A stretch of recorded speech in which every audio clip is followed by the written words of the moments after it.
The kneading process generates heat which softens the rubber, making it easier to form into dough. The kneader spits out rubber dough chunks. Next, a giant rolling pin transforms the dough into wide, thin pieces. He slices the strips and bundles them. In this form, it will be easier to control the weight of the rubber in relation to chemicals that are added next.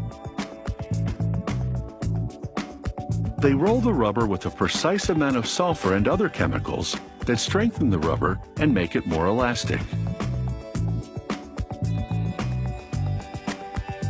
They then roll the rubber very thin. A worker twists and cuts it into small bundles that fit into the opening of an extruding machine.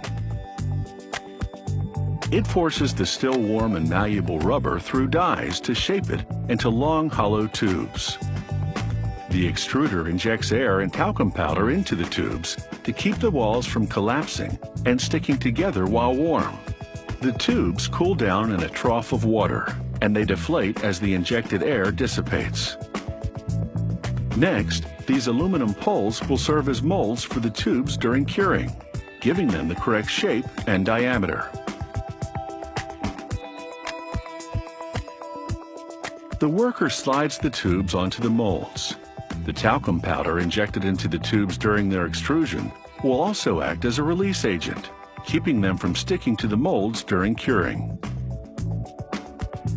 They load the tubes into a steam oven, and the intense heat vulcanizes the rubber to boost its tensile strength and elasticity.